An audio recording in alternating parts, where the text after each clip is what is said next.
अस्सलाम वालेकुम एवरीवन। मेरा नाम उसामा रियाज है और मैं आप सबको आज की क्लास में वेलकम करता हूँ। आज की जो क्लास मैंने रखी है वो बेसिकली ज़रूरी तरक्याती बैंक की जो जॉब्स आई हैं, OG3 की, ऑफिसर ग्रेड 3 की जो जॉब्स आई हैं उसके बारे में थोड़ा सा आप लोगों को बता दूं।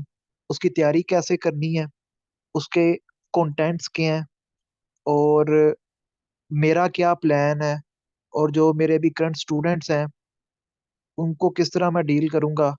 ठीक है, जिन्होंने प्रिपरेशन का बैच ज्वाइन किया है, जिन्होंने सेशन की फी पे की है और वो ZTBL की तैयारी वाले बैच में ऐड है, उनका सेपरेट ग्रुप है।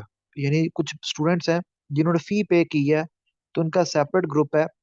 तो उनको भी मैंने गाइड करना है कि उनकी क्लासेस वगैरह कैसे होंगी और उन्होंने तैयारी वगैरह जो है वो कैसे करनी है।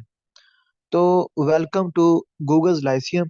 गूगल्स लाइसियम एक ऑनलाइन एकेडमी है जो पिछले 3 साल से काम कर रही है, और ये ZTBL वाला जो है ये बैच नंबर 25 है। ठीक है, तो ये बैच नंबर 25 है ZTBL की प्रिपरेशन का। तो वन पेपर के और भी एग्जाम्स हो चुके हैं अभी। मुझे आज पता चला है कि मेरी एक स्टूडेंट का PMS 2022 भी क्लियर हुआ है।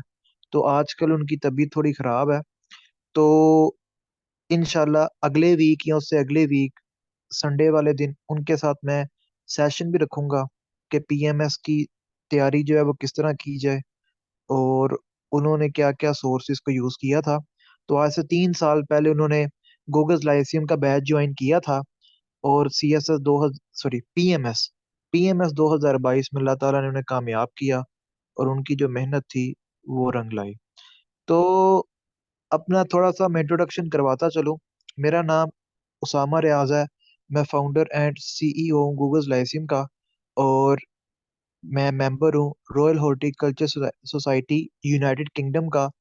और जो मेरी क्वालिफिकेशन है, एजुकेशनल क्वालिफिकेशन की बात की जाए, तो मैंने BSc ऑनर्स एग्रीकल्चर किया था यूनिवर्सिटी एग्रीकल्चर फैसलाबाद से, और मेरा मेजर जो था वो हॉर्टिकल्चर था। इसके अलावा मैंने स्पेशलाइजेशन कोर्सेज किए थे एग्रीकल्चर में आज़रबाईजान स्टेट एग्रीकल्चर यूनिवर्सिटी से, और एक मेरा स्पेशलाइजेशन कोर्स था academy for public administration under the president of Azerbaijan से।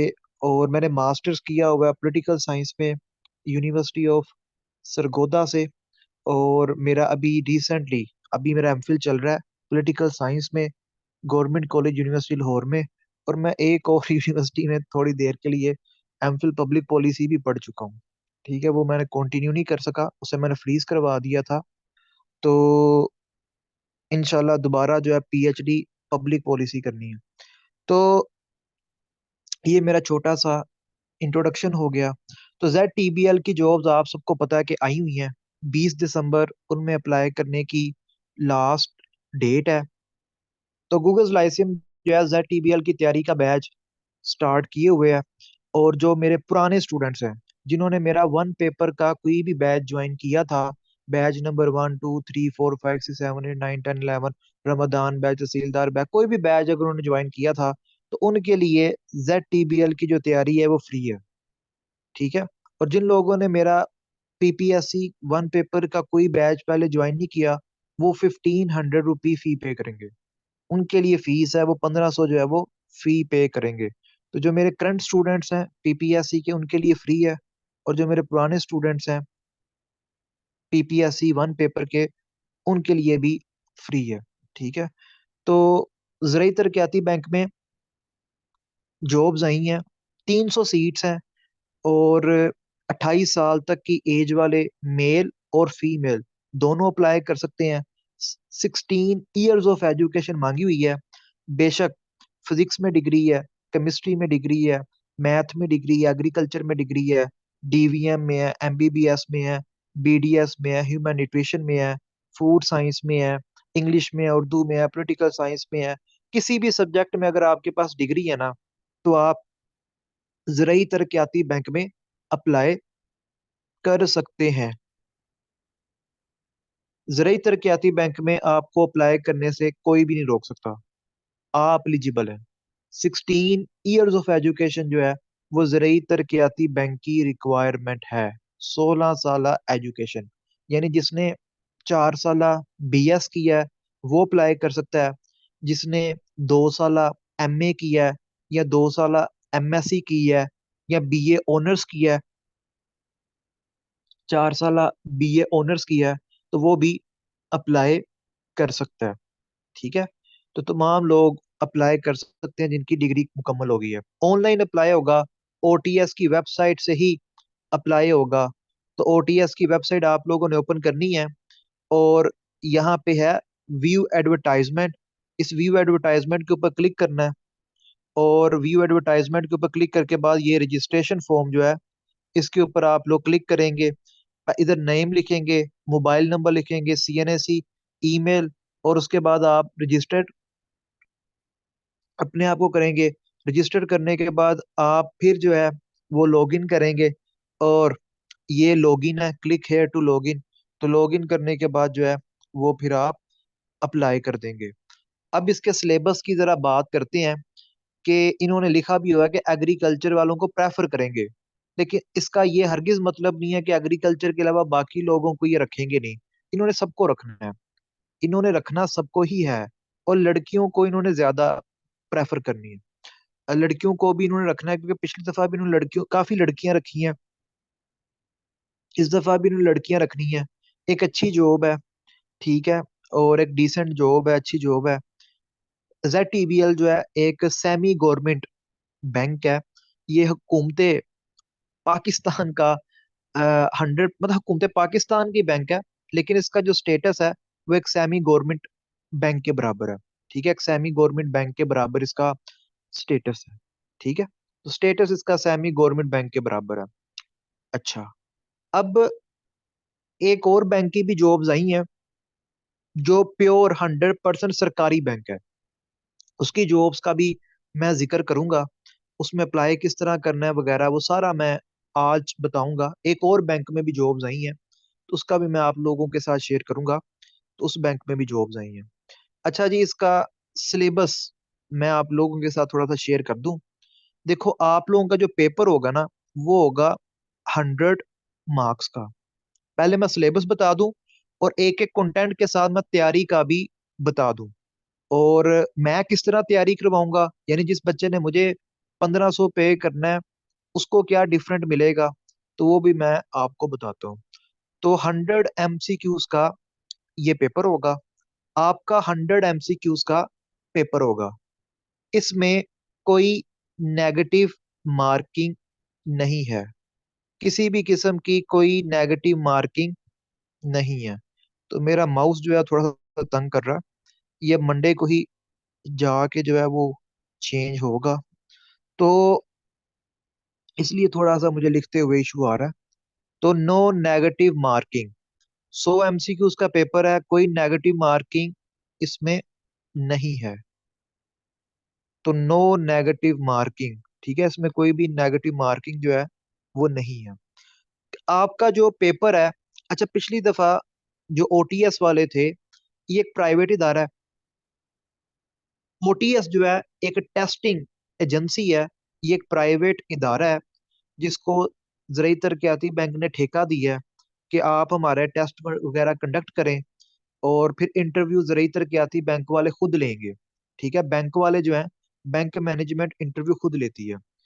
अब पिछले साल 2022 में जब ये जॉब्स आई थी ज़राई तरक्याती बैंक की, तब इन जॉब्स का जो टेस्ट था वो पेपर के ऊपर हुआ था, पेज के ऊपर टेस्ट हुआ था। ठीक है, तब पेज के ऊपर मैनुअल टेस्ट हुआ था। 2023 में OTS वालों ने क्या किया है, इन्होंने एग्रीमेंट किया है वर्चुअल यूनिवर्सिटी के कैंपसेस के साथ।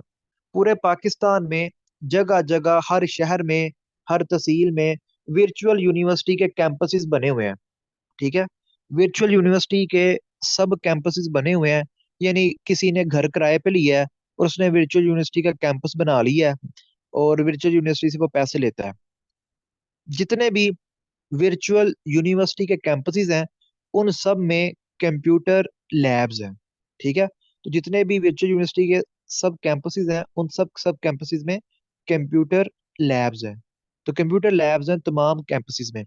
2023 में जितने भी ओटीएस ने टेस्ट लिए हैं, उन्होंने कंप्यूटराइज्ड टेस्ट लिए हैं, यानी कंप्यूटर के ऊपर उन्होंने टेस्ट लिया है। वर्चुअल यूनिवर्सिटी के सब कैंपस के अंदर टेस्ट सेंटर बनता है, और वो कंप्यूटर के ऊपर टेस्ट होता है। जब आपने जाना है कंप्यूटर का टेस्ट देने, उसका थोड़ा सा मैं आपको आइडिया दे दूं कि किस तरह का होता है। कंप्यूटर के ऊपर जब आप लोगों ने टेस्ट देने जाना है, तो पहले वो आपने लॉगिन करना होता है। लॉगिन में आपने अपना रोल नंबर लिखना है या सीएनएसी लिखना है। रोल नंबर या सीएनएसी लिखना होता है, और वो एक आपको पासवर्ड बताएंगे। वो पासवर्ड आपने एंटर करके लॉगिन कर देना है। आपने वो जो विंडो ओपन है उसको क्लोज नहीं करना। अगर आप लोग क्लोज करते हैं उस विंडो को, तो वो फिर आपके ऊपर वो केस वगैरह भी कर सकते हैं कि आपने उसे क्यों क्लोज किया। ठीक है। आज की क्लास जेड टीबीएल के लिए है, और मेरा मशवरा सबको है कि बेशक जेड टीबीएल की जॉब देनी है या नहीं देनी, इसका टेस्ट लाजमी दें। जेड टीबीएल की जॉब करनी है या नहीं करनी, इसका टेस्ट लाजमी दें। ठीक है। बेशक जॉब करो या ना करो, इसका टेस्ट लाजमी दो। ठीक है, टेस्ट जो है इसका लाजमी दें। बेशक इसकी जॉब करो या ना करो, फ्री है। अप्लाई करने की कोई फीस नहीं है। आपके शहर में ही टेस्ट सेंटर बनना है, तो लाजमी अप्लाई करो। अच्छा, कंप्यूटर के ऊपर स्क्रीन के ऊपर वाले पार्ट में इधर क्वेश्चन लिखा होगा, इधर ऑप्शन 1, ऑप्शन 2, ऑप्शन 3, ऑप्शन 4 होगी। ये जो लाइन है ना, इसके ऊपर आपने माउस का कर्सर नहीं लेके जाना। अगर माउस का कर्सर इस लाइन के ऊपर आया, फौरन टाइमर चल जाएगा कि ये बच्चा जो है वो चीटिंग करने की कोशिश करने लगा है। यानी ये जो हमारा ओटीएस की ऐप है, उसको बंद करने लगा है, या उसको क्लोज करने लगा है, उसे मिनिमाइज करने लगा है, और ये चीटिंग करने लगा है। आपने इस लाइन के नीचे नीचे रखना है। ये क्वेश्चन और ऑप्शंस तक आपने अपने माउस को रखना है, इसके ऊपर नहीं लेके जाना। 8 सेकंड का 8 सेकंड का टाइम चल जाएगा। टाइमर चलता है 8 सेकंड का। तो 8 सेकंड से अगर गलती से ऊपर चला भी जाता है, तो फौरन उसको नीचे ले आना है। 8 सेकंड के अंदर अंदर अपने माउस के कर्सर को नीचे ले आना है। अगर 8 सेकंड गुजर गए, तो उन्होंने टेस्ट कैंसिल कर देना है। और कोई घर से लड़के आया हुआ, तो वो फिर आपके ऊपर केस भी बना सकता है। और ये रोल नंबर स्लिप के ऊपर लिखा भी होगा, या आपकी रोल नंबर स्लिप के ऊपर मेंशन भी होगा। ठीक है, कि आपके ऊपर जो है वो लीगल कार्रवाई भी हो सकती है, केस भी बनाया जा सकता है। तो आप लोगों ने माउस के कर्सर का जरा ध्यान रखना है। ठीक है। अच्छा, जब आप लोग बैठो, टेस्ट देने बैठो, तो आप लोगों ने अपना माउस चेक कर लेना है कि क्लिक वगैरह करता है, माउस का कर्सर ठीक है। अगर वो ठीक नहीं है, तो फौरन उसे चेंज करवा लें। टेस्ट स्टार्ट होने से पहले ही उसे चेंज करवा लें, क्योंकि ये जो वर्चुअल यूनिवर्सिटी के सब कैंपसेस के कंप्यूटर लैब्स हैं, इनके बड़े इश्यूज होते हैं। तो अगर सबसे पहले आपने अपना माउस चेक करना है, क्योंकि एक दफा आपने लॉग इन कर दिया कंप्यूटर के ऊपर, तो ना आपका कंप्यूटर चेंज होगा, ना आपका माउस चेंज होगा।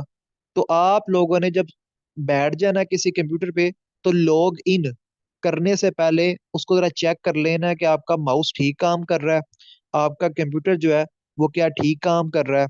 और फिर आपने जो है वो उसको अटेंड करना है। ठीक है, फिर आपने उसको लॉग इन करना है अच्छी तरह देख के। तो मैंने ओटीएस का टेस्ट दिया था ये 4 दिसंबर को। तो मैंने ये अपने एक्सपीरियंस से आपको बता रहा हूँ। एक लड़के का इशू हुआ था वहां पे, उसका माउस ऊपर था, और उसका वो पेपर कैंसिल हो गया। केस वगैरह तो नहीं किया, लेकिन उसका पेपर कैंसिल हो गया। ठीक है। तो माउस वगैरह का भी इशू आता है, तो वो कोई आपके रिश्तेदार नहीं है, कोई रिश्तेदार नहीं है वो लोग, वो कोई बात नहीं सुनते। ठीक है। और उन्होंने आपको कहना चलो बेटा शाबाश घर जाओ। ठीक है, उन्होंने आपको घर भेज देना।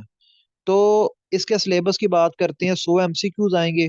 100 में से सबसे पहले 10 एमसीक्यूज जो हैं वो आएंगे एग्रीकल्चर में से। एग्रीकल्चर में से आएंगे एमसीक्यूज 10। अब एग्रीकल्चर को आप लोगों ने किस तरह रेडी करना है, कैसे रेडी करना है, ठीक है, अच्छा, एमसीक्यूज आगे पीछे जा सकते हैं, वो भी मैं आपको बताता हूँ। मैं आपको बताता हूँ, समझाता हूँ। देखो, ये आया क्वेश्चन नंबर 1, आपको आता है तो ऑप्शन में से जो भी ऑप्शन है उसको सिलेक्ट करो और सेव के ऊपर क्लिक कर दो। सेव होगा, सेव, सेव। तो ऑप्शन को चूज करके सेव के ऊपर क्लिक कर दो। अगर जवाब नहीं आता तो यहाँ पे लिखा होगा स्किप, स्किप के ऊपर क्लिक कर दो। अगर आपको जवाब नहीं आता अभी, अटेम्प्ट आपने सारे करने हैं, अटेम्प्ट आपने सारे करने हैं, लेकिन कुछ सवाल ऐसे होंगे कि वो आपको नहीं आते और वो आप एंड पे करना चाहते हो, मतलब आपका दिल कर रहा है कि मैं एंड पे उन्हें अटेम्प्ट करूं। ठीक है, तो कुछ सवाल ऐसे होंगे जो आपको नहीं आते और आप एंड पे अटेम्प्ट करना चाहते हैं, यानी आप लोग एंड पे अटेम्प्ट करना चाहते हैं। तो आप लोगों ने क्या करना है, स्किप के ऊपर क्लिक कर देना है। जब आप स्किप के ऊपर क्लिक करोगे तो फिर क्या होगा, वो सवाल स्किप हो जाएगा और वो एंड पे आएगा। और जो आपको आता है उसे सिलेक्ट करो, सेव के ऊपर क्लिक करो, अगले सवाल की तरफ बढ़ते जाओ। जो आपको नहीं आता उसे पहले स्किप करते जाओ। जब आप एंड पे पहुंच जाओगे तो फिर वो सवाल दोबारा आपको आने लग जाएंगे जो आपने स्किप किए थे, तो फिर आप स्किप वाले सवालों को सोल्व करने लग जाओ। तो एंड पे आप लोग जो है वो स्किप वाले क्वेश्चंस को सोल्व करने लग जाएं। ठीक है, एक टाइम पे एक ही एमसीक्यू आप लोगों को शो होगा। एक टाइम पे एक ही एमसीक्यू आप लोगों को शो होगा। ठीक है, तो एक टाइम पे एक ही एमसीक्यू आप लोगों को शो होगा, एक टाइम पे एक ही एमसीक्यू शो होगा। और जो नहीं आता स्किप कर देना। ठीक है, स्किप कर देना जो नहीं आता। अगर कंप्यूटराइज्ड हुआ तो इसी तरह ही होगा। अगर पेपर के ऊपर हुआ, जिस तरह लास्ट टाइम पेपर के ऊपर हुआ टेस्ट, तो फिर जो है वो आपने एमसीक्यू, आपकी मर्जी है, जैसे मर्जी करो। अगर पेपर वाला टेस्ट होता है तो फिर कॉम्प्रीहेंशन पैसेज भी आएगा, कॉम्प्रीहेंसिव पैराग्राफ भी आएगा, जो पैसेज आता है। ठीक है, जिसमें से आपने क्वेश्चंस के आंसर्स जो हैं वो ऑप्शंस आपको दिए होंगे, तो जो सूटेबल ऑप्शन होगी उसको करना है। ठीक है, तो कोई पेज नहीं आपने साथ लेकर जाना, कोई पेज अलाउ नहीं होता, लिखने वाला कोई काम अलाउ नहीं होता। लिखने के लिए उन्होंने कुछ भी अलाउ नहीं किया होता, लेकिन फिर भी आप लोग अपनी रोल नंबर स्लिप पे इंस्ट्रक्शंस पढ़ लेना। अगर उन्होंने लिखा हुआ कि बॉल पॉइंट वगैरह लेकर आओ तो लेकर जाना। अगर कंप्यूटराइज टेस्ट हुआ तो मेंशन होगा रोल नंबर स्लिप पे। अगर कंप्यूटराइज टेस्ट नहीं होना तो आप लोगों ने जो है ना वो अपने साथ ले, पेज वगैरह आप लोगों ने अपने साथ नहीं लेकर जाना। हाँ, एहतियाती तौर पे एक बॉल पॉइंट, एक मार्कर अपने साथ लाजमी लेके जाइएगा। कोई पता नहीं आपका कंप्यूटर के ऊपर लें या पेज के ऊपर लें, लेकिन 2023 में तो सारे कंप्यूटर के ऊपर ही हुए हैं टेस्ट। लेकिन ये ZTBL वालों की मर्जी है कि वो कहें कि जी हमने नहीं कंप्यूटर के ऊपर टेस्ट करवाना, आप हमारे बच्चों का जो है, ठीक है, वो करें, पेज के ऊपर लें। ठीक है, पेजेस के ऊपर लें। सर कंप्यूटराइज हुआ तो क्वेश्चन सोल्व करके कैसे देखेंगे मैथ वाले? देखो, कंप्यूटराइज्ड हुआ तो बस एमसीक्यूज हैं, ख्वाबों ख्यालों में ही सोल्व करने हैं। ठीक है, लेकिन मेरा ख्याल है कि पेज के ऊपर होगा। आई थिंक पेज के ऊपर ही टेस्ट लेंगे। एनालिटिकल रीजनिंग वाले जो सवाल है ना, वो कंप्यूटर के ऊपर देना थोड़ा मुश्किल हो जाएगा। एनालिटिकल रीजनिंग वाले सवाल कंप्यूटर के ऊपर देना मुश्किल हो जाएगा, तो पेजेस के ऊपर ही पेपर होगा। तो आप लोग अपने बॉल पॉइंट और मार्कर जो है वो लाजमी साथ लेकर जाइएगा। ठीक है, तो लाजमी साथ बॉल पॉइंट और मार्कर लेके जाइएगा, क्योंकि एनालिटिकल रीजनिंग के सवाल होंगे तो वो कंप्यूटर के ऊपर करना मुश्किल है। एनालिटिकल रीजनिंग के क्वेश्चंस कंप्यूटर के ऊपर करना मुश्किल है, तो आप लोग मार्कर वगैरह जो है वो लाजमी साथ लेकर जाइएगा।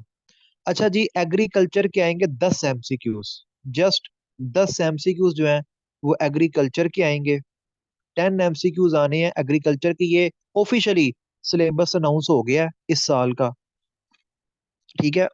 इसका ZTBL का ऑफिशियल सिलेबस जो है वो अनाउंस कर दिया गया है, जिसमें उन्होंने बताया है कि 10% एग्रीकल्चर का पोर्शन है। ठीक है। 10% जो है वो एग्रीकल्चर का पोर्शन होगा। 10 MCQs आएंगे एग्रीकल्चर में से। मैं एक फाइल ग्रुप के अंदर भेजूंगा, और एक मैं एग्रीकल्चर के नोट्स का लिंक भेजूंगा, MCQs का लिंक भेजूंगा। आपने ये दोनों चीजें कर लेनी है, आपके 10 MCQs पक्के हैं। जो मैं फाइल एग्रीकल्चर की भेजूंगा MCQs की, और जो मैं एक लिंक भेजूंगा एग्रीकल्चर के MCQs का, वो आपने कर लेना है। आपके 10 MCQs पक्के हैं, कंफर्म 10 MCQs आपके इंशाल्लाह आ जाएंगे। उसके बाद है जी हमारे पास जीके। जीके, ठीक है। General knowledge, GK. तो जीके के आएंगे 20 MCQs। 20% जीके का पोर्शन है, तो 20 MCQs आएंगे जीके में से। अब जीके में से जो पाक MCQs वेबसाइट के लिंक्स हैं, वो तो मैं सबको भेज दूंगा, सबके साथ शेयर कर दूंगा। लेकिन जो लोग मुझे 1500 पे कर रहे हैं, उनको मैं क्या डिफरेंट दूंगा? तो उनके पाकिस्तान स्टडीज के लेक्चर्स होंगे, पाकिस्तान स्टडीज के लेक्चर्स होंगे, इस्लामियात के लेक्चर्स मैं उन्हें दूंगा। ठीक है, इस्लामियात जनरल साइंस के लेक्चर्स होंगे। और मैं देखूंगा कि करंट अफेयर्स है या नहीं। अगर करंट अफेयर्स हुआ तो करंट अफेयर्स का भी उनका लेक्चर होगा। ठीक है। तो करंट अफेयर्स का भी उनका लेक्चर होगा। और जीके के अंदर जो है मैं कुछ नोट्स वगैरह भी प्रोवाइड करूंगा जीके के, अदर देन वेबसाइट। और ये उनको प्रोवाइड करूंगा जिन्होंने 1500 रुपी पे किए हैं ZTBL की तैयारी के लिए, और लेक्चर्स भी उनके ही होंगे जिन्होंने फी पे की है। ठीक है, तो जीके के लेक्चर्स भी होंगे। और ये जीके के लेक्चर से ZTBL की तैयारी के हवाले से होंगे, ये PPSC के जीके की तैयारी के हवाले से नहीं होंगे। कंटेंट्स मिलते जुलते हैं, लेकिन मैंने जो इसमें पाकिस्तान स्टडीज भी करवानी है, वो ZTBL को मद्देनजर रखते हुए करवाना है। OTS की जो स्ट्रेटेजी होती है पाकिस्तान स्टडीज की, उसको मद्देनजर रखते हुए उसके हिसाब से मैंने करवाने हैं। तो 20 MCQs आएंगे जीके के। उसके अलावा एनालिटिकल रीजनिंग के 20% पोर्शन है, उसके भी 20 MCQs आएंगे। एनालिटिकल रीजनिंग के भी 20 MCQs आएंगे। 20 MCQs आएंगे जी एनालिटिकल रीजनिंग के। तो 20% जो है वो एनालिटिकल रीजनिंग का है, तो 20 MCQs आएंगे एनालिटिकल रीजनिंग के। अपने स्टूडेंट्स को मैं ना सिर्फ प्रैक्टिस करवाऊंगा एनालिटिकल रीजनिंग की, मतलब लाइव लेक्चर्स होंगे। जिन्होंने 1500 रुपी फी पे की है, या जो मेरे पुराने PPSC 1 पेपर का जिन्होंने बैच ज्वाइन किया था, ठीक है, एग्रीकल्चर का बैच नहीं, PPSC 1 पेपर का, उनके लिए फ्री है। तो एनालिटिकल रीजनिंग के लेक्चर्स होंगे। ठीक है।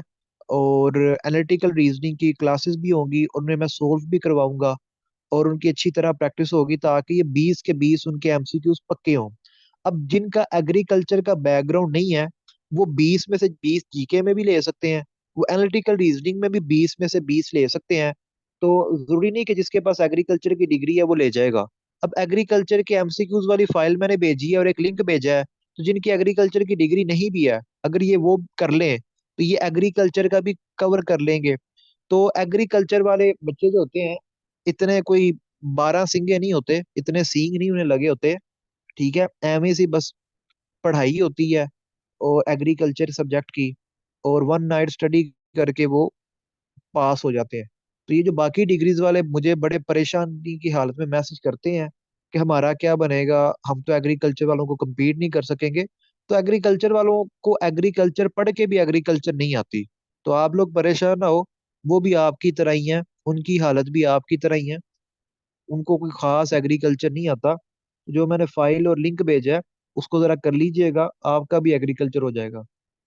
उसके बाद जी 30 MCQs आएंगे इंग्लिश ग्रामर एंड कॉम्प्रिहेंशन के। आई थिंक कि आपका फिर जो है ना पेपर पेज के ऊपर ही होगा। अब इंग्लिश का जब मैं देखता हूँ ना, इंग्लिश का जब मैं पढ़ता हूँ, इंग्लिश का जब मैं पढ़ता हूँ कॉम्प्रिहेंशन, तो 30 MCQs जो हैं, इसमें से 10 MCQs तो कॉम्प्रिहेंशन के आने हैं। तो इसका मतलब है कि इंग्लिश की वजह से ये पेज के ऊपर पेपर होगा। बाकी कंटेंट्स को देखता हूँ तो एनालिटिकल रीजनिंग है, इंग्लिश है, इनको निकाल के बाकी तो कंप्यूटर के ऊपर हो जाते हैं। लेकिन जो 30 एमसीक्यूज इंग्लिश के हैं, इसमें ग्रामर है। आप यूं कर लें कि 10 एमसीक्यूज आने हैं, 5 एमसीक्यूज सिनोनिम्स के आने हैं, 5 एमसीक्यूज एंटोनिम्स के आने हैं, 10 एमसीक्यूज आएंगे इंग्लिश ग्रामर के, ठीक है, और 10 एमसीक्यूज आएंगे कॉम्प्रीहेंशन पैराग्राफ के। ठीक है, कॉम्प्रीहेंशन पैराग्राफ के आएंगे 10 एमसीक्यूज। तो 10 एमसीक्यूज कॉम्प्रीहेंशन पैराग्राफ के भी आएंगे। तो सिनोनिम्स, एंटोनिम्स, इंग्लिश ग्रामर और कॉम्प्रीहेंशन जो है, यानी कॉम्प्रीहेंशन पैराग्राफ, जो पैसेज होता है, जिसमें से पैसेज पढ़ के आप लोगों ने सवालों के जवाबात देने होते हैं। एक पैसेज दिया होता है, उस पैसेज को पढ़ के आप लोगों ने सवालों के जवाबात देने होते हैं। ठीक है, तो पैसेज को पढ़ के सवालों के जवाब देने होते हैं। उसके अलावा 20 एमसीक्यूज कहाँ से आएंगे? तो 20 एमसीक्यूज आएंगे जी प्रोफेशनल, ये प्रोफेशन रिलेटेड आएंगे। 20 एमसीक्यूज आएंगे प्रोफेशन रिलेटेड। 20 एमसीक्यूज आएंगे जी profession related. 20 MCQs profession related आएंगे। अब ये बैंकिंग में से आएंगे, कुछ कॉमर्स के एमसीक्यूज आएंगे, प्रॉफिट के आएंगे, लॉस के आएंगे, जो मैं आप लोगों को करवाऊंगा प्रॉफिट लॉस के। तो 20 एमसीक्यूज जो है वो बैंकिंग सेक्टर में से आएंगे। एक दो इकोनॉमिक्स के होंगे, कोई एक दो कॉमर्स के होंगे, और बाकी जो है, यानी 5 को एमसीक्यूज उसके कॉमर्स के होंगे और इकोनॉमिक्स के, और बाकी कोई 15 एमसीक्यूज जो है वो बैंकिंग से रेलिवेंट होंगे। ठीक है, तो इकोनॉमिक्स के भी थोड़ा टच आएगा, और कॉमर्स का भी आएगा, और बाकी जो है बैंकिंग का होगा। प्रॉफिट लॉस के भी होंगे। ठीक है सवाल। तो ये आपके 100 एमसीक्यूज का पेपर होगा, और इनशाला ये पेज के ऊपर होगा। तो अपनी बॉल पॉइंट भी लेकर जाना, मार्कर भी लेके जाना, अपना आईडी कार्ड आप लोगों ने लेके जाना है, रोल नंबर स्लिप आप लोगों ने लेकर जानी है। ठीक है, और अब आप लोगों ने ये सारा कुछ लेके कब जाना है? 20 दिसंबर जो है अप्लाई करने की लास्ट डेट है। अगर तो इसमें बहुत ज्यादा कैंडिडेट्स ने अप्लाई किया, अगर बहुत ज्यादा कैंडिडेट्स ने अप्लाई किया, तो 20 जनवरी के बाद ही ये टेस्ट होगा। 1 महीने का आपको मिलेगा टाइम। जल्दी से जल्दी भी हुआ तो 3 हफ्ते के बाद ये टेस्ट होगा। जल्दी से जल्दी मैक्सिमम, अगर जल्दी भी ये टेस्ट हुआ तो 3 हफ्ते के बाद होगा। यानी ये आप कर लें 10 जनवरी को। जल्दी से जल्दी भी ये टेस्ट हुआ तो 10 जनवरी को होगा। तो 10 जनवरी आप अपने माइंड में टेस्ट डेट रख लें। 10 जनवरी, 10 जनवरी आप अपने माइंड में टेस्ट डेट रख लें कि आपने अपनी तैयारी 10 जनवरी तक करनी है। आपकी जो तैयारी है वो 10 जनवरी तक हो जानी चाहिए। ठीक है, तो 10 जनवरी तक आप लोगों ने अपनी तैयारी कर लेनी है। पिछली दफा जो मेरिट रहा है वो 57, 54, इतने इतने नंबर वालों को रख लिया है। नेगेटिव मार्किंग नहीं होती टेस्ट में। अगर आप लोग 60 क्रॉस कर लो, अगर आप लोग इजीली 60 क्रॉस कर लो, 60 क्रॉस कर लो, तो आप लोग ये जॉब सिक्योर कर लोगे। तो 60, अगर 60 एमसीक्यूज आपके ठीक हो जाते हैं, 60 से अबव चले जाते हो, तो आप लोग इजीली ये जॉब सिक्योर कर लोगे। तो आप लोगों की इजीली ये जॉब जो है वो सिक्योर हो जाएगी। सर इसकी फी कितनी है अप्लाई करने की? जेड टीबीएल में अप्लाई करने की कोई फी नहीं है। इसमें अप्लाई करने की कोई फीस नहीं है। ठीक है, इसमें अप्लाई करने की कोई फीस नहीं है। तो इजी होके इसमें अप्लाई करें, इजी होके इसमें अप्लाई करें। इसमें अप्लाई करने की कोई फीस नहीं है। अब आप लोगों के कोई सवाल हैं तो पूछे, आप लोगों के कोई सवाल हैं तो पूछे जी।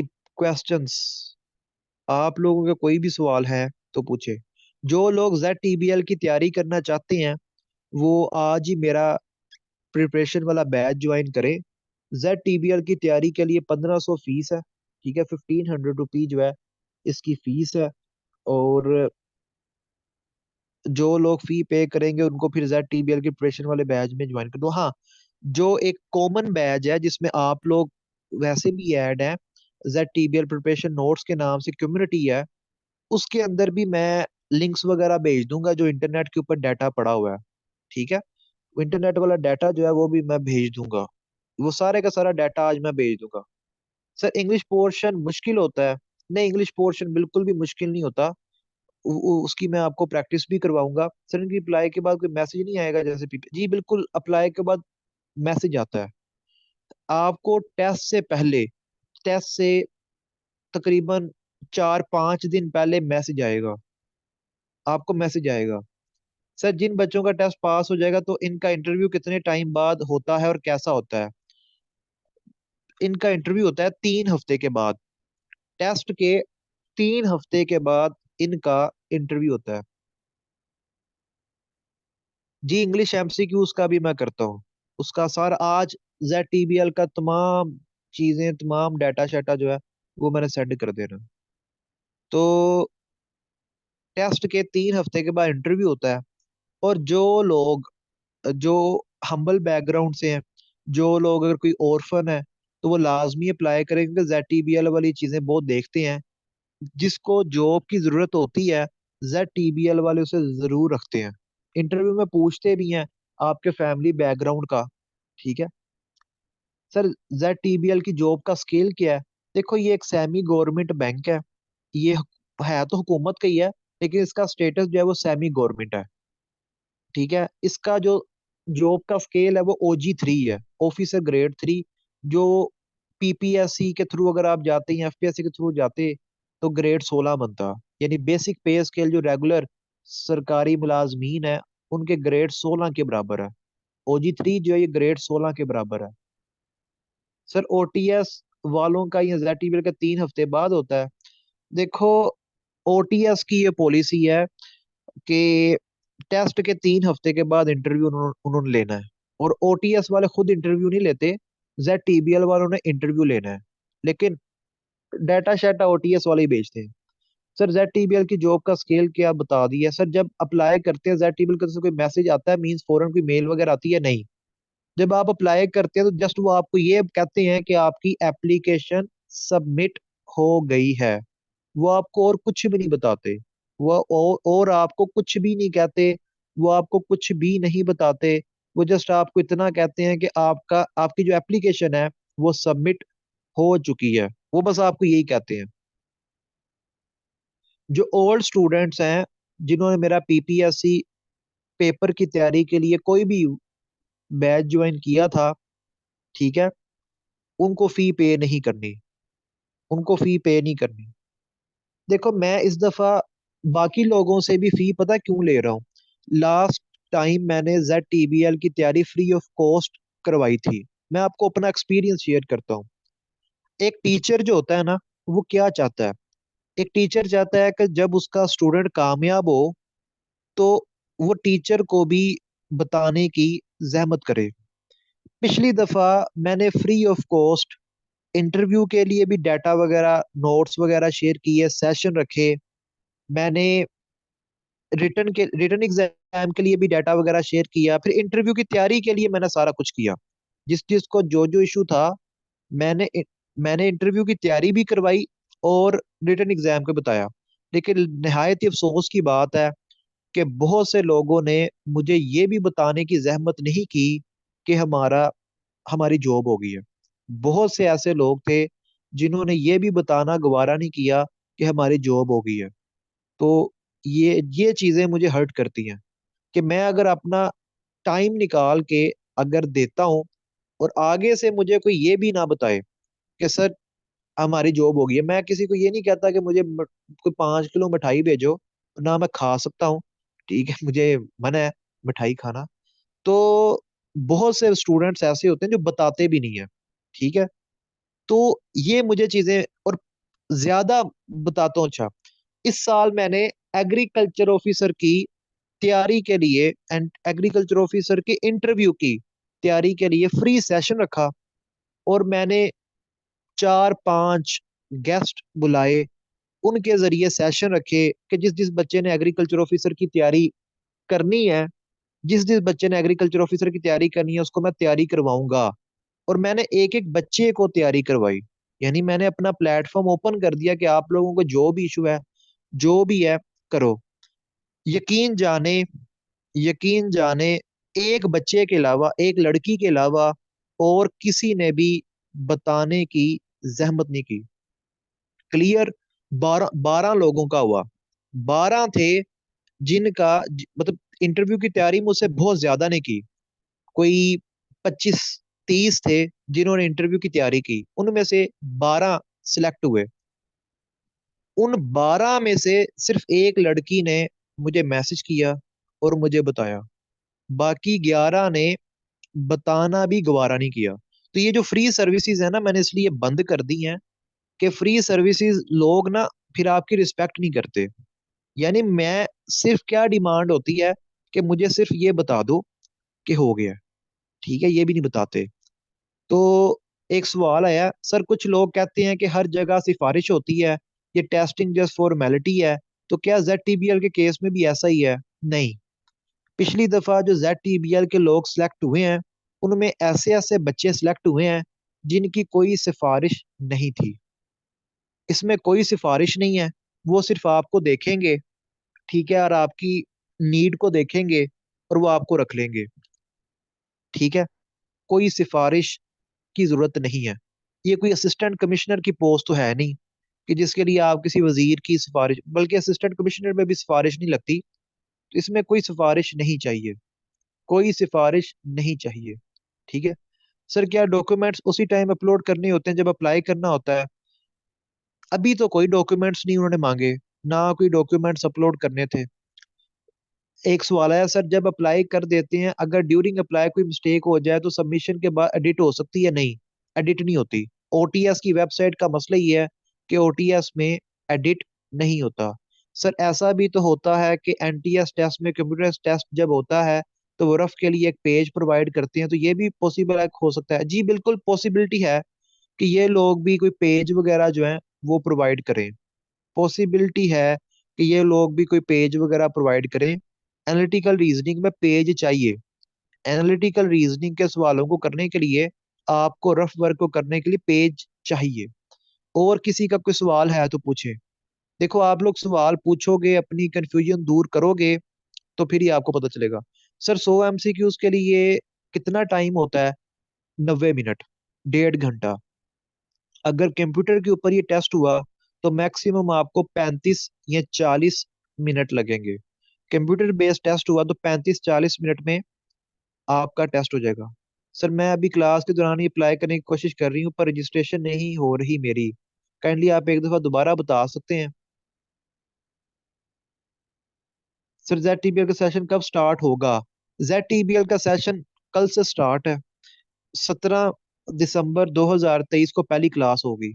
17 दिसंबर 2023 को पहली क्लास है। सर पासिंग मार्क्स कितने होंगे? देखो इसमें कोई फिक्स पासिंग मार्क्स का क्राइटेरिया नहीं है। आपने मैक्सिमम से मैक्सिमम नंबर लेने हैं। आपने मैक्सिमम से मैक्सिमम नंबर लेने हैं। निमरा मुश्ताक, ये सेशन के बाद है ना, मैं आपका अप्लाई करवाता हूँ। ये सेशन, ये भी मीटिंग के बाद आप मुझे बताना, फिर मैं आपको गाइड करता हूँ कि अप्लाई किस तरह होगा। अच्छा, तो पासिंग मार्क्स नहीं है, आपने मैक्सिमम से मैक्सिमम स्कोर करना है। ज्यादा से ज्यादा आप लोगों ने स्कोर करना है। ठीक है, ज्यादा से ज्यादा स्कोर करना है। तो कोई और सवाल है किसी का? किसी का कोई और सवाल? जो PPSC की एनालिटिकल रीजनिंग है वैसे इनके क्वेश्चंस होते हैं ZTBL के, वो मैं आपको करवाऊंगा। महा महा आप तो ऐड हो ना ZTBL वाला जो है ग्रुप, तो उसमें मैं आपको करवाऊंगा। जी वो सवाल मैं करवाऊंगा।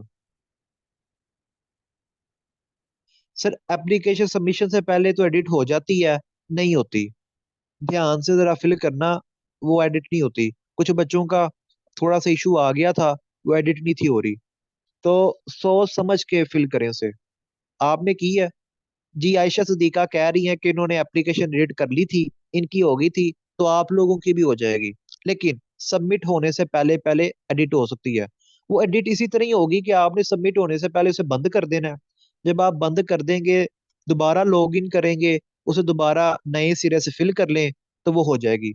सर इसी टाइम पर हुआ करेगा ये क्लास रोज। कल तो 8:30 क्लास होगी। कल मैंने पाकिस्तान स्टडीज करवाना है। कल मैंने करवाना है पाकिस्तान स्टडीज। तो कल तो होगी 8 बजे क्लास। ठीक है। तो कल तो 8 बजे क्लास होगी। कल मैंने पाकिस्तान स्टडीज करवाना है, और इंग्लिश का जो कॉम्प्रिहेंशन पैराग्राफ है उसका भी बताना है। ठीक है। तो कल क्लास होगी कितने बजे? 8 बजे। मैंने सर से लास्ट डिग्री लगाना भूल गई थी, देन एडिट किया हो गया और अगेन लॉगिन भी नहीं किया। जी ठीक है जी, आयशा सिद्दीका बता रही हैं जी कि उन्होंने बंद किए बगैर, अगेन लॉगिन किए बगैर एडिट कर लिया था। लेकिन एप्लीकेशन सबमिट होने से पहले पहले तक एडिट होगा। एप्लीकेशन सबमिट होने के बाद एडिट नहीं होगा। एक दफा आपने सबमिट कर दी तो फिर एडिट नहीं होगा। कोई और सवाल किसी का? सर सुबह के 8 बजे क्लास होगी नहीं, कल रात 8 बजे। जो लोग फीस सबमिट करवाएंगे वो कल रात 8 बजे क्लास ले लेंगे। कल की क्लास की जो टाइमिंग है, रात रात 8 बजे। रात 8 बजे कल क्लास होगी। रात 8 बजे। सुबह नहीं, रात 8 बजे। रात 8 बजे जो है वो क्लास होगी। रात 8 बजे। रात 8 बजे क्लास होगी।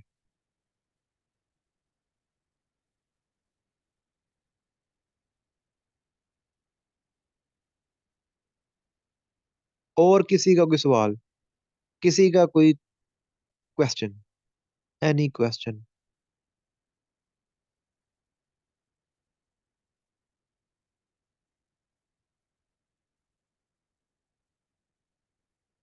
किसी का कोई सवाल नहीं है? और कल रात 8 बजे वाली क्लास वही ज्वाइन करेंगे जो इसका बैच ज्वाइन करेंगे। इसकी फी पे करके बैच ज्वाइन करेंगे। बैच ज्वाइन करने के लिए आप बैच किस तरह ज्वाइन करेंगे? ये मेरे व्हाट्सएप नंबर है, इसके ऊपर कांटेक्ट करें। व्हाट्सएप नंबर के ऊपर। व्हाट्सएप नंबर मैं लिख रहा हूँ। 00421926 3। तो ये मेरा व्हाट्सएप नंबर है। क्योंकि ओटीएस वालों के जो पाकिस्तान स्टडीज के सवाल है ना, वो मैंने अभी पेपर दिया था, वो बड़े टेक्निकल सवाल पूछते हैं पाकिस्तान स्टडीज के। और बाकियों के भी इसी तरह ही पूछेंगे। फॉर एग्जाम्पल मैं आपको एक सवाल बताता हूँ। जियाउल हक के दौर में, जब जियाउल हक सदर था, तो अफगान वार जो थी वो पीक के ऊपर थी। तो तब पाकिस्तान की एक फॉरेन पॉलिसी थी जिसका नाम था स्ट्रेटेजिक डेप्थ। स्ट्रेटेजिक डेप्थ की एक पॉलिसी थी हमारी। तो ओटीएस वालों ने एमसीक्यू पूछा हुआ था कि जो स्ट्रेटेजिक डेप्थ की पॉलिसी थी, that was a military alliance, a foreign policy, regional, नहीं फॉरेन पॉलिसी का वर्ड नहीं था। ऑप्शंस क्या थी? Military alliance, regional stability, balance of power, इस तरह की ऑप्शंस थी। तो इसका जो आंसर था military, military answer military alliance था। कि आप अपनी फौजी ताकत को बढ़ाने के लिए स्ट्रेटेजिक डेप्थ की पॉलिसी को अडॉप्ट किए हुए थे कि खुदा ना खास्ता अगर पाकिस्तान के ऊपर कब्जा हो जाता है। देखें हमारे जो हुक्मरान थे, उनकी जरा सोच चेक करें। उनकी सोच ये थी कि जी खुदा ना खास्ता पाकिस्तान के ऊपर अगर अटैक हो जाता है और इंडिया अगर पाकिस्तान के ऊपर कब्जा भी कर लेता है, तो हमारे जो स्ट्रेटेजिक एसेट्स हैं वो अफगानिस्तान में सेव रहेंगे। यानी हम हमारे जो इम्पोर्टेंट चीजें हैं वो अफगानिस्तान में महफूज रहेंगी। किस तरह रहेंगी? मतलब कैसे? तो पता नहीं सोचने वालों ने किस तरह वो पॉलिसी बनाई थी। ठीक है। इसी तरह ही अयूब खान के जमाने में पॉलिसी थी कि ईस्ट पाकिस्तान का जो डिफेंस है वो वेस्ट पाकिस्तान में होगा। ठीक है। ईस्ट पाकिस्तान का जो दिफा है वो कहाँ पे होगा? वेस्ट पाकिस्तान में। यानी वो क्या था? वो ये था कि जब भी ईस्ट पाकिस्तान में हमारी फौज बहुत थोड़ी थी, बहुत थोड़ी तादाद में हमारी आर्मी थी, हमारी सारी की सारी फौज थी वेस्ट पाकिस्तान में। तो पॉलिसी ये थी कि खुदा ना खास्ता कभी भी इंडिया अगर ईस्ट पाकिस्तान के ऊपर अटैक करता है, तो जो सारी की सारी फौज हमने वेस्ट पाकिस्तान में रखी हुई है वो इंडिया के ऊपर अटैक कर देगी, और इंडिया इंडिया की हम ऐसी की तैसी कर देंगे। ईस्ट पाकिस्तान का जो दिफा था वो हमने कहाँ पे रखा हुआ था? वेस्ट पाकिस्तान में। और फिर 1971 की जंग में हमें पता चल गया कि हमारी ये जो पॉलिसी थी ये गलत थी। हम ईस्ट पाकिस्तान का दिफा वेस्ट पाकिस्तान से नहीं कर सकते थे। ठीक है। इस तरह की बड़ी मजेदार पॉलिसीज हैं जो कल मैं आपको पढ़ाऊंगा। ठीक है, कल मैं आपको 1947 से लेकर 2023 तक का सारा बताऊंगा, किसने क्या क्या किया, कौन कौन सी पॉलिसीज थी, कौन कौन से कवानीन आए थे, कब कब कवानीन कौन कौन सा बना। तो एक एक चीज जो है वो मैं आप लोगों को कल करवाऊंगा। तो जिन लोगों ने बैच ज्वाइन किया है वो बड़ा एंजॉय करेंगे, उनके सीएसएस के अंदर भी ये चीजें हेल्प करेंगी। पीएमएस के एग्जाम देते हैं उसके अंदर भी हेल्प करेंगी, पीपीएससी के एग्जाम देते हैं उसमें भी ये चीजें मदद करेंगी। तो ओवरऑल ये चीजें उन्हें काफी ज्यादा फायदा देंगी। तो कल बड़ी मजे की क्लास होगी, 8 बजे से 11 बजे तक होगी। तो 1947 से लेकर 2023 तक तमाम इम्पोर्टेंट चीजें। ओटीएस का कोई भी सवाल आया 1947 से लेकर 2023 तक तो इंशाल्लाह वो आप लोग कर लोगे। एग्रीकल्चर पोर्शन जो आपने लिंक सेंड किया है वही करें। जी बिल्कुल, जो एग्रीकल्चर पोर्शन का मैंने लिंक भेजा है, जो फाइल भेजी है वही कर लें तो काफी है। सर लेक्चर के बाद काइंडली व्हाट्सएप जरूर चेक कर लीजिएगा please, I am included in that table. जी ठीक है। तो 0300421926 जो है व्हाट्सएप का नंबर है। सर सेशन की रजिस्ट्रेशन का क्या प्रोसीजर है? आपने ये मेरे व्हाट्सएप नंबर के ऊपर मैसेज करना है। व्हाट्सएप नंबर पे आप लोगों ने मुझे मैसेज करना है, और मैं फिर आपको सेशन की डिटेल्स भेज दूंगा, और सेशन की डिटेल्स भेज दूंगा, आप लोग फिर सेशन को ज्वाइन कर लीजिएगा। और कोई सवाल किसी का? अच्छा जी। सर कंट्रीज की नेशनल चीजें आएंगी? नहीं नहीं, कंट्रीज की नेशनल चीजें नहीं आएंगी। इसमें जो है ना वो करेंसीज और कैपिटल्स, करेंसीज और कैपिटल्स, करेंसीज और कैपिटल्स करने हैं। करेंसीज और कैपिटल्स वो करने हैं, वो आएंगे। करेंसीज और कैपिटल्स, बाकी चीजें नहीं आएंगी। करेंसीज और कैपिटल्स करेंगे। अच्छा जी, एक और जॉब आई है उसके बारे में भी जरा डिस्कस कर लेते हैं। जो आई है नेशनल बैंक ऑफ पाकिस्तान में। नेशनल बैंक ऑफ पाकिस्तान में सरकारी जॉब है। वो आपकी गवर्नमेंट एक्सपीरियंस भी काउंट होगा, वो गवर्नमेंट जॉब काउंट होगी आपकी।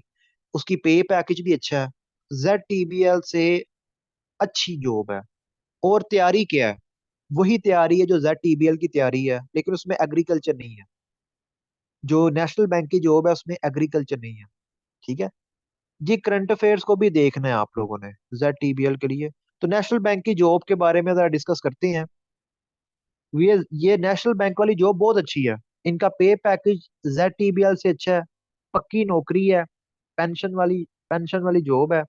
और ZTBL की तो पेंशन भी नहीं है। ZTBL की पेंशन वगैरह कोई नहीं है। ये ZTBL वाली जो जॉब है ना, ये टेम्पररी तौर पे करने वाली जॉब है।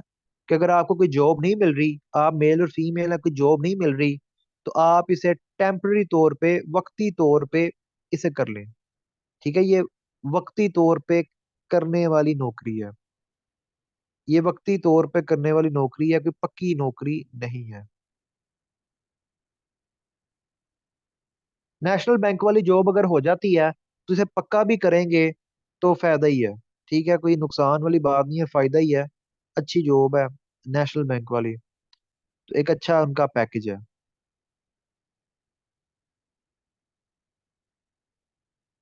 रुकें एक मिनट जरा मैं देख लूं, एडवर्टाइजमेंट को जरा मैं ओपन कर लूं,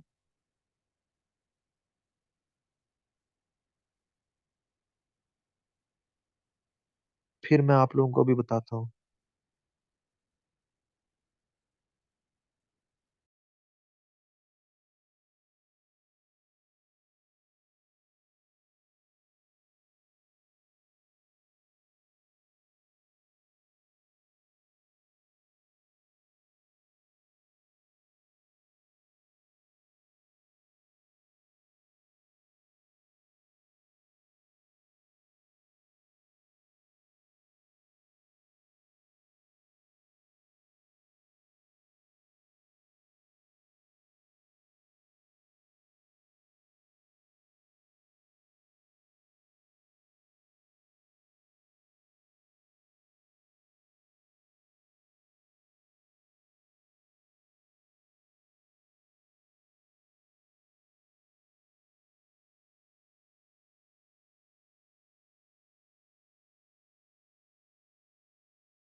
1 मिनट बस रुकिएगा।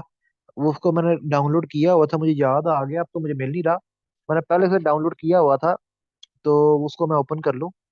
तो नेशनल बैंक वाली जॉब ज्यादा अच्छी है। तो अभी मैं उसे जरा देख लूँ। उसको मैं दिखाता भी हूँ आप लोगों को।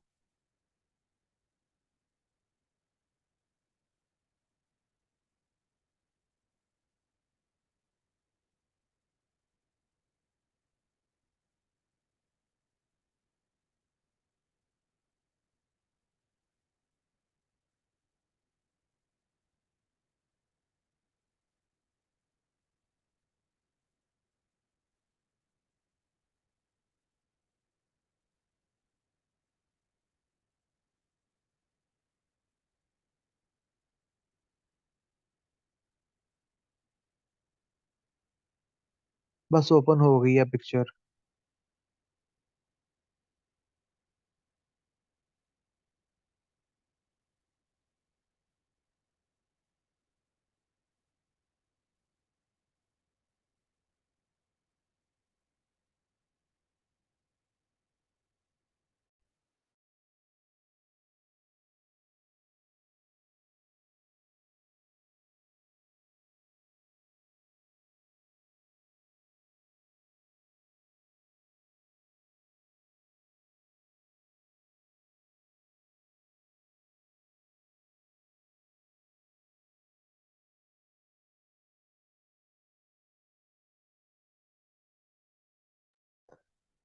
ओके जी।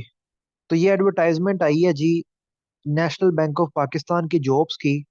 और ये OG3 की पोस्ट है। ठीक है, जनरल बैंकिंग ऑफिसर, OG3। इसका भी पे स्केल वही है, लेकिन इसमें पे ज्यादा है और फैसिलिटीज भी ज्यादा हैं। ठीक है, मरात वगैरह जो है इसमें ज्यादा हैं, और अच्छी चीज है ये, अच्छी चीज है ये। ठीक है।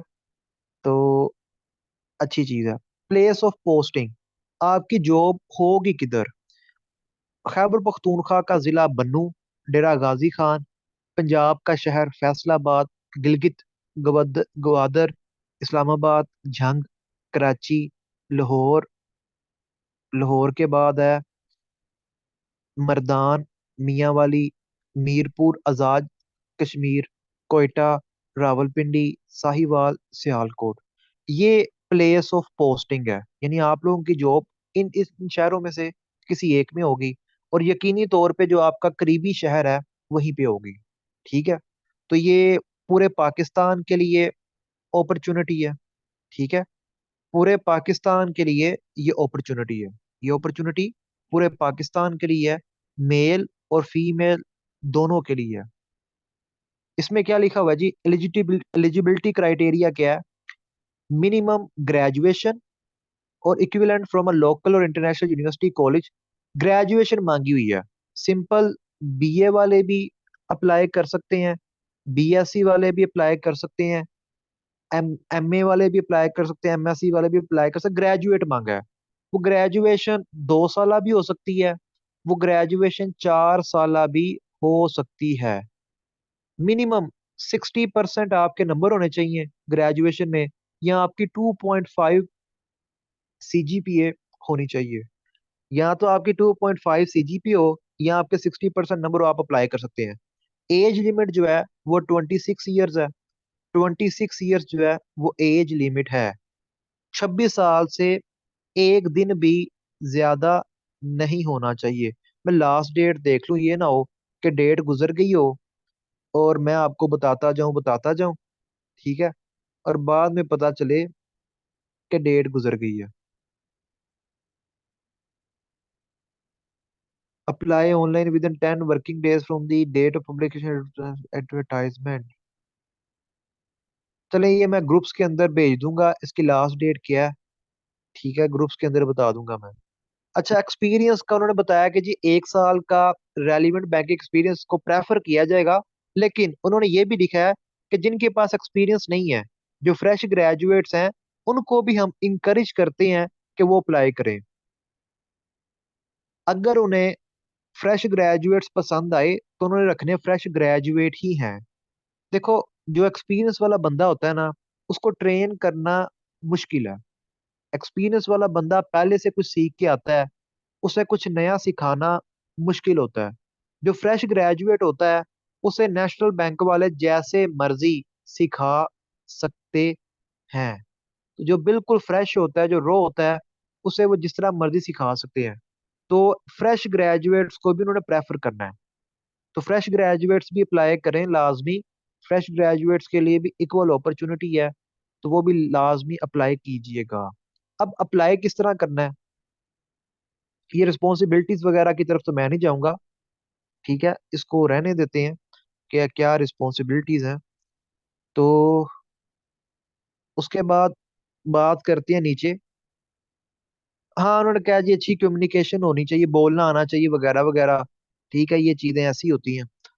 एप्लीकेशन किस तरह देनी है, तो www.sider.com, और क्या लिखा हुआ है, .pk/careers। इसको मैंने जूम किया, इसका स्क्रीनशॉट वगैरह ले लें। तो यहाँ पे ऑनलाइन अप्लाई होगा। इसको जरा वेबसाइट को ओपन करके देख लें कि अप्लाई हो रहा है। तो ऑनलाइन अप्लाई होगा, इसकी लास्ट डेट वगैरह मैं ना चेक करके बता दूंगा। मुझे खुद 2-3 दिन पहले पता चला है, आपकी ही फेलो ने मुझे बताया है। तो इसकी लास्ट डेट मैं जरा चेक कर लूंगा। अगर तो 15 दिसंबर थी तो गुजर गई है, लेकिन मुझे नहीं लगता 15 दिसंबर थी। इसके बाद ही होगा कोई।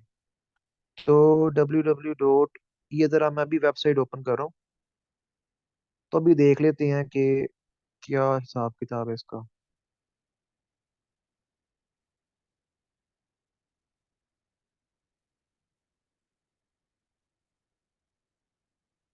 22 दिसंबर लास्ट डेट है। 22 दिसंबर जो है वो लास्ट डेट है अप्लाई करने की। 22 22 दिसंबर जी लास्ट डेट है। इसमें अप्लाई करने की जो लास्ट डेट है वो 22 दिसंबर है। तो 22 दिसंबर लास्ट डेट है अप्लाई करने की। अगर आप ZTBL की तैयारी करते हैं, उसी तैयारी में से नेशनल बैंक की तैयारी भी निकल आनी है। नेशनल बैंक में सिर्फ एग्रीकल्चर का पोर्शन नहीं है, बाकी सारे का सारा सेम है। सर बैंक की जॉब के लिए कहते हैं वो शॉर्ट लिस्टेड कोई सिलेक्ट करते हैं। वो किस बेस पे शॉर्ट लिस्ट करते हैं, टेस्ट की बेस पे शॉर्ट लिस्ट करते हैं। टेस्ट की बेस पे शॉर्ट लिस्ट करते हैं।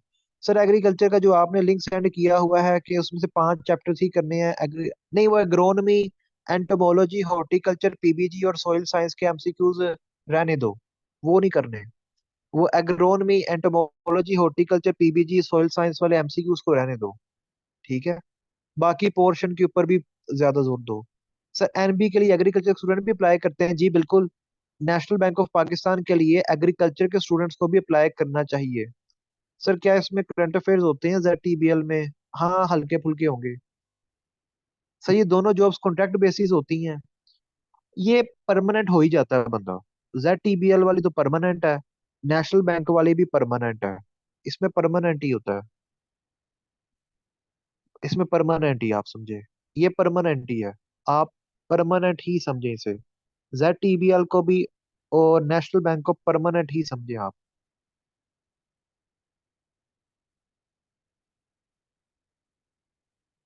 बेसिक्स ऑफ एग्रीकल्चर वाली बुक को रहने दें। एग्रीकल्चर पोर्शन के लिए आपने बेसिक्स ऑफ एग्रीकल्चर वाली बुक को नहीं करना, उसको रहने दो। जो मैंने फाइल भेजी है, देखो आज मैं नोट्स भेजता हूँ। मैं ग्रुप्स के अंदर आज दोबारा से नोट्स भेजता हूँ। जो मैं एग्रीकल्चर का आज भेजूंगा, जस्ट उसे करना है। ठीक है, आज मैं दोबारा से नोट्स वगैरह सेंड करता हूँ। ठीक है, जो मैं भेजूंगा ना उसको ही करना।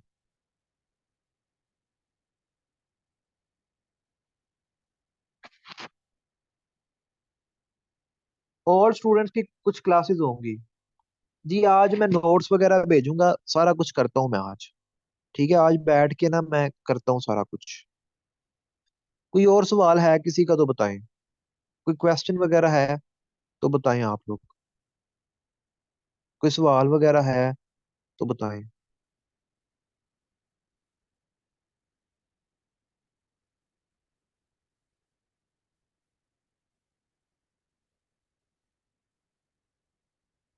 देखो, आज जो मैं भेजूंगा वो करना सारा कुछ। जो आज मैं भेजूंगा वो करना। नेशनल बैंक वाली जॉब में पोजीशन अप्लाइड फॉर में general banking officer. General banking officer को सिलेक्ट करना है, GBO, general banking officer. National bank में अप्लाई करते हुए जनरल बैंकिंग ऑफिसर को सिलेक्ट करना है।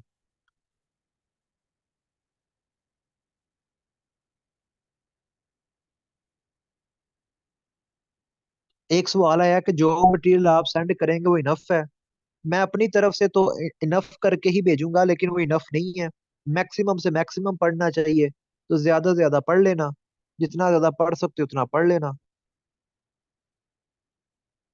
नेशनल बैंक और ZTBL के लिए आप लोग लाजमी अप्लाई करो। ठीक है, जिनको जॉब की अशद जरूरत है वो लाजमी इनमें अप्लाई करें।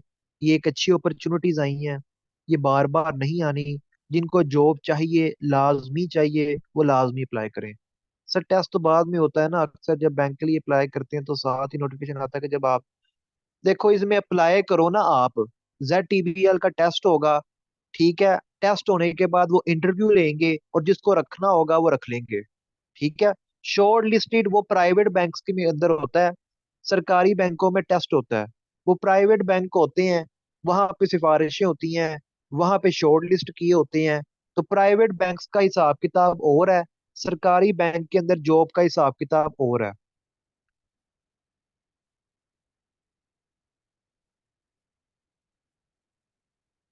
और कोई सवाल किसी का?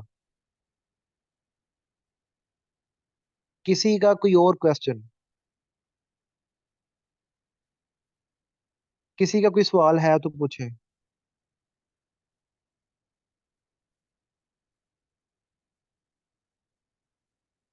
Any question? कोई सवाल किसी का?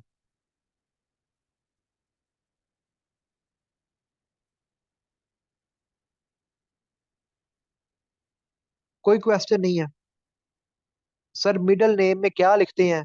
छोड़ दो इसको, ये हमारा मिडिल नेम। मिडिल नेम उनके होते हैं जिनके लंबे लंबे नाम है। ठीक है।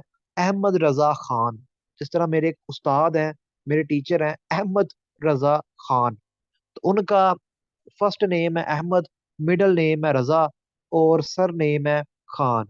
आपका नाम है, ठीक है, दो नाम है, एक फर्स्ट में लिख दो, एक लास्ट में लिख दो। तो मिडिल नेम को रहने दो आप लोग। ठीक है।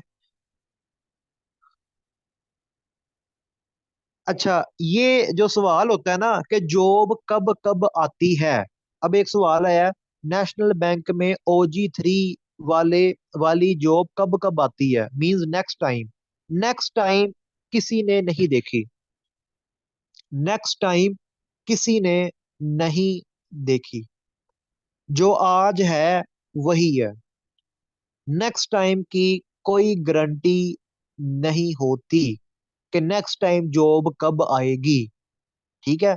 तो नेक्स्ट टाइम कोई फिक्स नहीं है, नेक्स्ट टाइम की कोई गारंटी नहीं है। ये अल्लाह का जब हुक्म होगा वो तभी आएगी। ठीक है, जब वो कुदरत का हुक्म होगा ना, कुदरत का, जिस तरह उस सकलैन मुश्ताक ने कहा, कुदरत का निजाम है। तो ये भी अल्लाह ताला का हुक्म जब होगा, जब अल्लाह ताला वसीला आप लोगों के लिए रोजगार का लगाएंगे, तो तभी जॉब अनाउंस होगी। जेड टेबल और आज ही भेज दें जिसमें से तैयारी करनी है सर। जी, बड़ी मेहरबानी, भेज दूंगा मैं। ठीक है, आप आपने मुझे कहा, आपकी बहुत बहुत मेहरबानी। भेज दूंगा मैं आज ही। पहले भी मैं भेज चुका हूँ, लेकिन आप लोगों ने जहमत नहीं की उसको देखने की। पहले भी मैं चीजें काफी भेज चुका हूँ, और आप लोगों ने उसे पढ़ने की जहमत भी नहीं की होगी। ओके जी, फिर मेरी तरफ से अल्लाह हाफिज है। मैं व्हाट्सएप नंबर लिखने लगा हूँ, किसी ने अगर राबता करना है तो वो कर सकता है। 030042192263। 030042192263। तो ये व्हाट्सएप नंबर है। 030042 19263। 030042192263। अच्छा, जो मेलिंग एड्रेस होता है ना, उसमें दो लाइंस हैं। तो पहली लाइन में भी आप सारा कुछ लिख सकते हो। जरूरी नहीं कि दूसरी लाइन में ही जाके।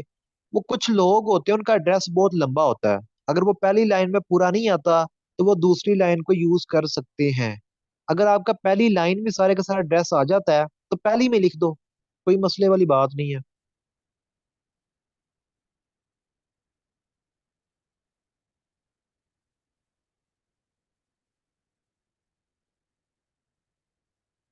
और मुझे आप लोगों से एक मशवरा चाहिए, जरा रुको एक मिनट।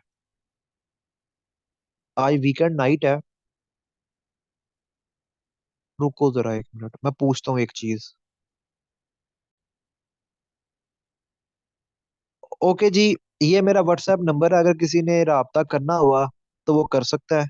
और गूगल लाइसियम के हर डिग्री से रेलिवेंट व्हाट्सएप ग्रुप्स भी हैं। इसमें हर डिग्री से रेलिवेंट आपको बताया भी जाता है। इसके अलावा गूगल लाइसियम जो है, एफपीएससी लेक्चरर की तैयारी के लिए टेस्ट सीरीज स्टार्ट कर रहा है। उसके अंदर एफपीएससी लेक्चरर के अंदर अगर आपने अप्लाई किया है, तो जो एजुकेशन के रेलिवेंट 30 एमसीक्यूज वाला पोर्शन है, उसके लेक्चर्स होंगे। आपके सब्जेक्ट और इंग्लिश के पोर्शन के एमसीक्यूज के टेस्ट होगा। और मतलब एफपीएससी लेक्चरर की अगर आप तैयारी करना चाहते हैं, तो आप सेशन ज्वाइन कर लें। 26 दिसंबर से टेस्ट सीरीज स्टार्ट हो रही है।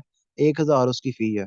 इसके अलावा अगर आप लोगों ने जो पीपीएससी ने न्यू जॉब्स अनाउंस की हैं, एसएसटी की, उसकी भी तैयारी के लिए आप गूगल लाइसेंस का बैच ज्वाइन कर सकते हैं।